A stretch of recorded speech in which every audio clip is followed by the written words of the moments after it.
5,000ไม้ละ10 บาทมีมะเงาะธรรมชาติปลูกเองเท่าไหร่ไม่ใช่เงาะป่าหรอมือนี้30แล้วเนาะมือนั้น35เต้มหมูก็ขายอัน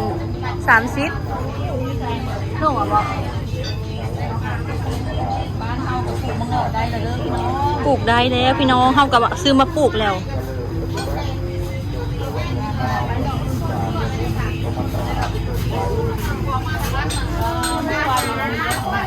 หมักไฟหมักแนวพี่น้องป้าผักคะนี่แบบนี้หาแซฟเด้อพี่น้องใส่แกงอันหมักมีใส่แกงหมักมีมีหอมข้าวผัดแมงบริมีหมักมีเลยแม่นหมักแนวหมักไฟนี่หวานเองได้หวานพี่น้องแม่นที่เขากินตอนนั้นค่ะหวานกินไหมล่ะเหมาะเที่ยวขนมอมยิ้มเลยจ้ะอะไรแม่มีหวานเลยกินเนาะ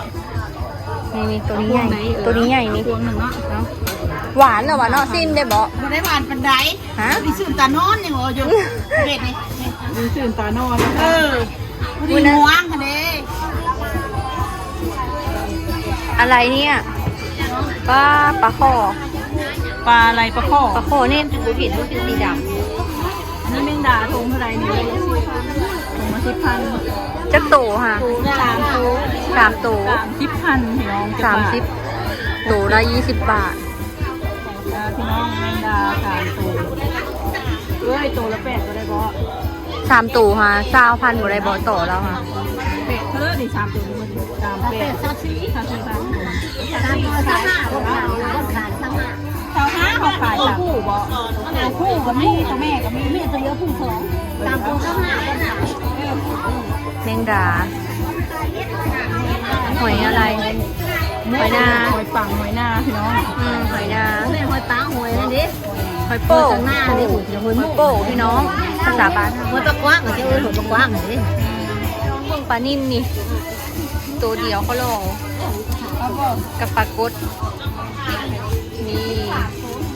พี่น้องหอยค่ะถือกว่าบนอื่นเด้อบนอื่นนะโล50อันนี้โล30ก็เลยว่ะพิจารณากับหนงน้อยน้องแมงดาแมงดาตัวละ10,000ขึ้นขายตัวละ20ผู้ใด20 บาทได้3 ตัวแล้วเอาเที่ยวอีก2เที่ยวหอยโล1เก็บเอาอยู่หน้าเก็บเอาอยู่หน้าของธรรมชาติพี่น้อง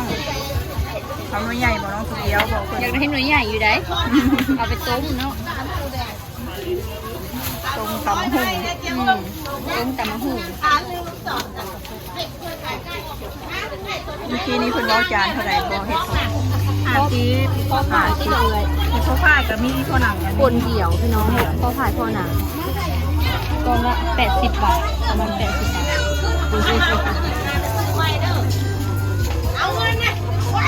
เห็ดดินเห็ดยูคาเห็ดผงนั่นเองเห็ดผง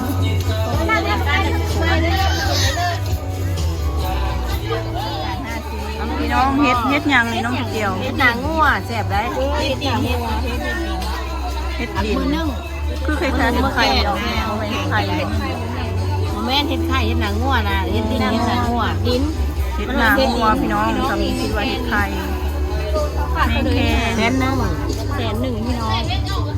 100,000บาทจะไปไล่100 ซาวเฮ็ดเตจานจักบาทเลยเฮ็ดจะบอก50,000เฮ็ดพอหนังถ่ายนั่งคนกันถ่ายหนังคนกันเลยมันอ่อนคักเลยโดยหอยถ่ายเท่าไหร่ลูกจะเก็บมาไหมเชฟเลยจานละ10บอกจานละ10ใส่สุกทำไมเอาบอกหอยจูบตรงที่มองหัวไปสุกหน่อไม้ใส่สุกหน่อไม้เลยบอก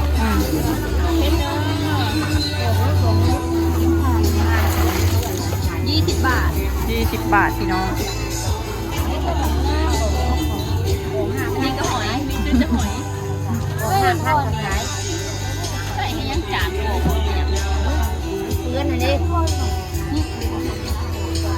สียงเพลงดังจังเลย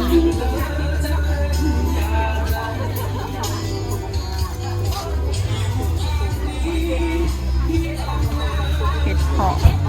ให้เท่านะ50มีรถกัน โหระพา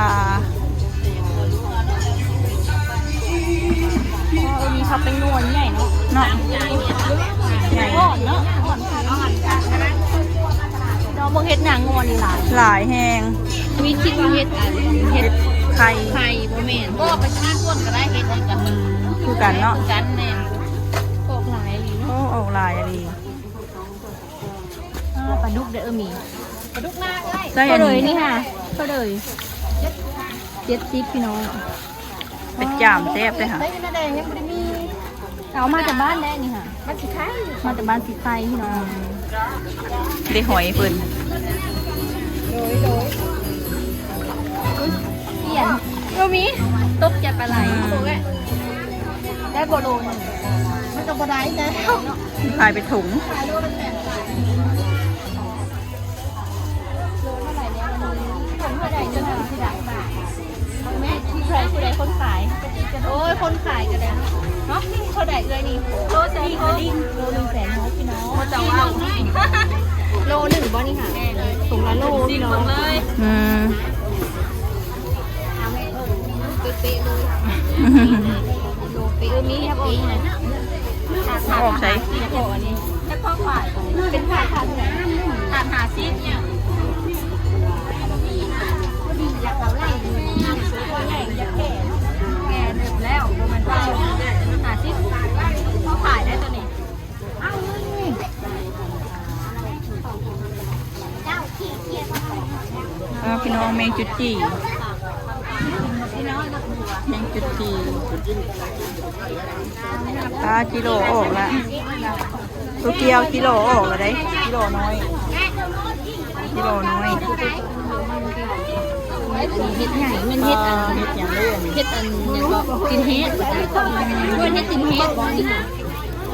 คนมาว่าเฮ็ดว่าคนละแบบกันบอกให้ว่า เฮ็ดอย่างอันนี้ค่ะ เฮ็ดโครงสร้างคนว่าเฮ็ดกินเฮ็ด เอ เอ อ อ เขาเคยกินอยู่มันเฮ็ดกินเฮ็ดอันนี้ค่ะ เฮ็ดกินแล้ว ตาสะอ่อนดอกใหญ่แห้ง ต่างกันเนาะ เขาเจ้าเอาไปปิ้งแจ่ว แม่นแจ่วเฮ็ดอันนี้ค่ะแจ่ว จับเอา พี่น้องจะมีซื้อมะนาว2 ถุง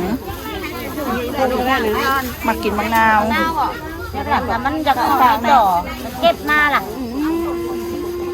เอาเก็บมื้อนั้นก็บ่หลายเลยเอาเราบ่ให้เอาแบบเอาผิดมาผิดนัก กิโล ใหญ่หลายจังเลยบ่มาตอนมันน้อยๆอันนี้บ่เห็นดิจะจะไปไหนมื้อนั้นก็ยังกินกะไว้ในกระตาตัวมันหกเจ้าบ่ได้มันหก ข่าวเงินโทนก่อน ไม่โดนกระดาษบ่ติด เห็ด ไม่ลูก ปิ้งแจ่วเนาะเพราะ ใหญ่อลีตุ๊กเฮ็ดน้ำถึงช้าง เห็ดอย่างเน้อลืมแล้ว เฮ็ดกินช้างทำน้ำปิดเครื่องกระตาเนี่ยมึงดูลืมตัวเอ้ยยังสิมาเอาเครื่องอยากเลือก ใครจะได้ตัวน้อยก็เลือกเอาจะได้ตัวใหญ่ก็เลือกเอาแล้ว กิโลหลายพี่น้องกิโลน้อย ไข่ดอกไข่มา ตักสไลด์แกงใส่เห็ดปวกเนาะมักบวบเขามีแล้ว มีแล้ว แกงใส่หน่อไม้ พวกนี้ก็พวกนี้ ปลาพ่อค้าน้อยขายเห็ดปวกกองเท่าไหร่ละ50พี่น้อง ประมาณเท่าไหร่ 50,000ร้อยหนึ่งกับ60 80 บาท 80 บาท อ๋อน้องพวกเราซื้อซอยเนี่ย ปลา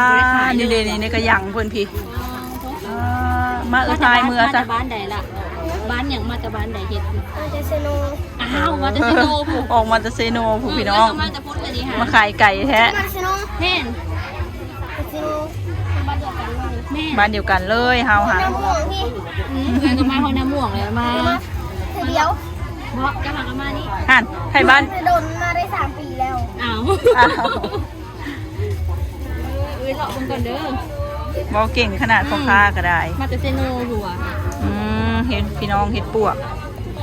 50,000 80 บาท อืม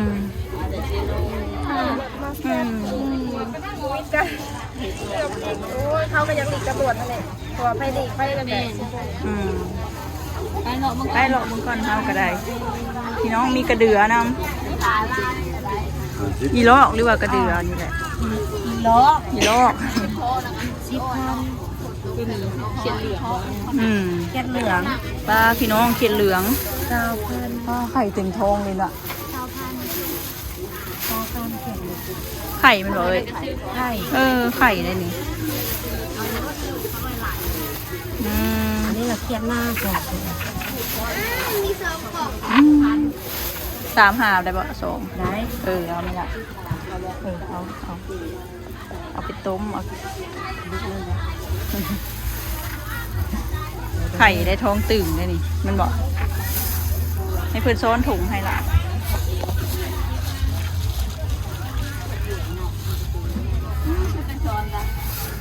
เขียดเหลืองพี่น้องมีแต่โตไข่เนาะใช่โอ้เหนียว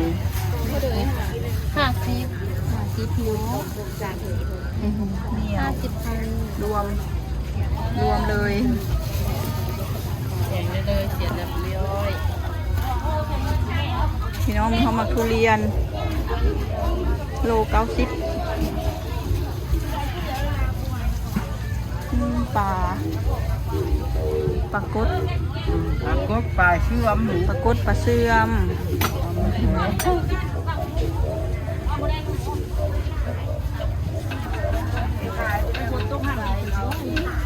ด้วยนะจ้า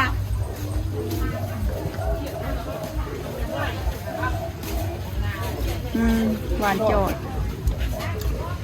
พี่น้องหน่อไม้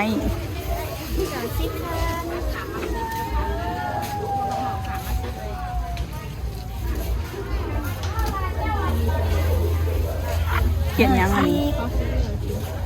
เขียดกับข้าวนี่แหละ30แม่ไข่นะ เขียดขาคำเขียดกับข้าวแกง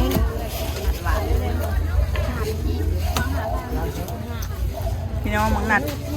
หวานไหม มังนัดฝั่งลาวเฮามังนัดยามนี่หวานแซ่บได้ถ้าเห็ดละโงกจานเท่าไรเนาะจานละแสนพี่น้องจะมาบัดเก่งออกมาเลยค่ะนี่หนึ่งบอกยึดถามคลายเองเลยเด้อบอกกบพี่น้องกบน้ำออกแล้วเห็ดยังไงนะเห็ดขาวบอกเห็ดโคนขาวปรุงเท่าไรค่ะ9,000อันนอนนึงได้40 บาทพี่น้องเห็ดขาว9,000หวานอยู่บนสาลีพริกหั่นละเอาถุงหนึ่งเอาได้ชนะแล้วเอาเลยเอาอันนี้ละจะถุงหนึ่งร้านอะไรจะเหลือนี่กันขายอย่างนั้นจะเอาเฮ็ด15,000เฮ็ดเดี๋ยวให้5,000ให้10,000ปลา1เฮ็ดกับมักซารี่เอารวมกันเลยช่าง5,000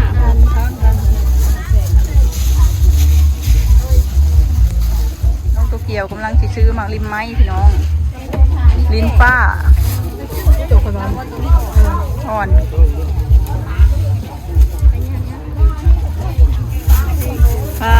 ปลาเพิ่นใหญ่น้ำเซนะ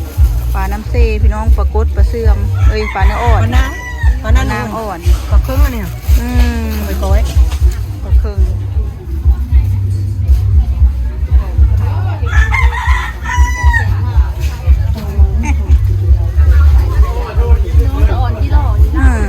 กิโลหลายมันเห็ดไฟใหม่มันตื้นไม่ได้ตื้นได้ลูกมันจะชุบแขนเพื่อที่เทิงตัวหนึ่งก็ได้เลิกได้เพื่อนว่ากระปุ้นแซ่บค่ะบอก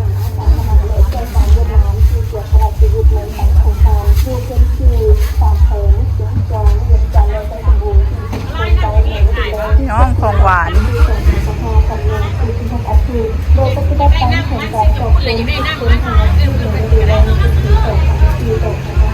พ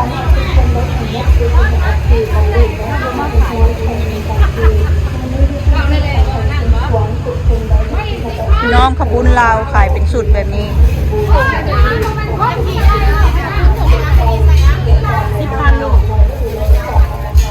ขบุนถุง10,000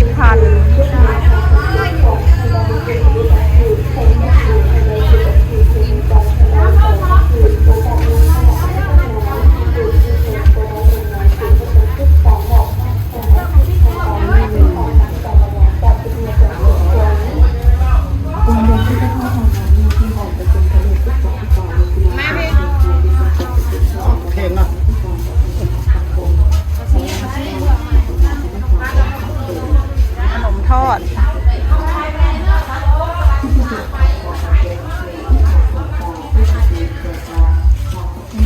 หมักลิ้นจี่พี่น้องมังนัดนี่เป็นผลไม้ทางนี้มักทุเรียนทะเลมักทุเรียนพี่น้องมักทุเรียนเปิดติดราคาเป็นเงินไทยเลยพี่น้อง300 340 160นี่เมี่ยงโคนแมันบ่นี่เมี่ยงโคนพี่น้องกำลังจัดสุดเมี่ยงโคนสวรรค์มาน้อยได้มือไปมาลาย เบิดแล้วพี่น้องเพิ่นว่า เที่ยวขาเพิ่ม เมี่ยงโคนค่ะ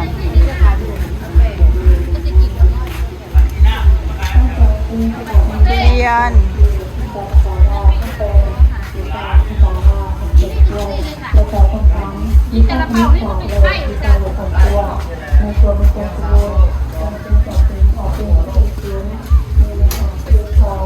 พาพี่น้องขนมทอดหลายขนาดเป็นกระเทกเลย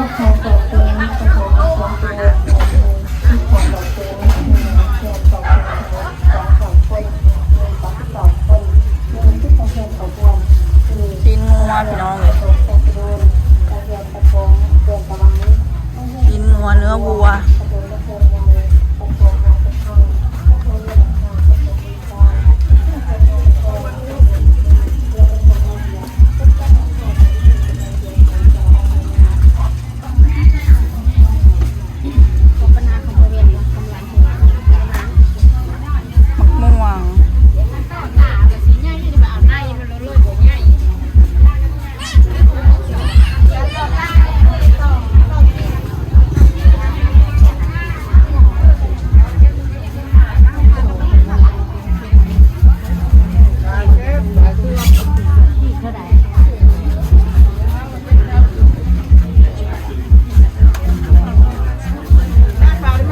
หอมงาม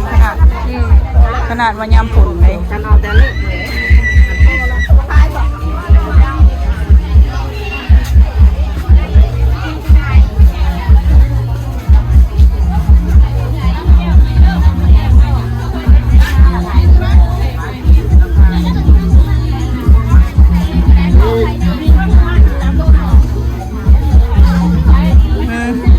ทุเรียน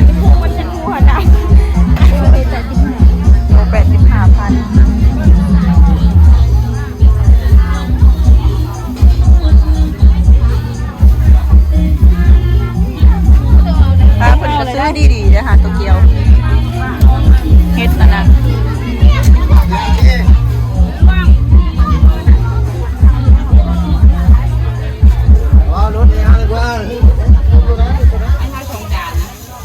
ให้เขาเนี่ยชกจานฮะนี่ทุกอย่างเอ้าดื่มไปเด้อ เห็ดเพาะพี่น้องอ้าวตัวเชฟรักของเขาบางๆเลี่ยๆไปหนักๆของเขาจานนะขอจานนะจานตัวนี้จานตัวนี้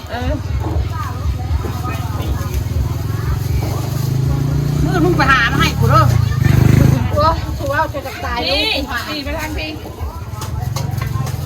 สงสารไม่รู้เขาครับมันหลายข้อของเขาอยู่แล้วไม่ก่อนนี่ของบ้านนะอย่างนี้ค่ะมาเอาเลยไปดูวุ้ดเลยไหนมองนี่เลย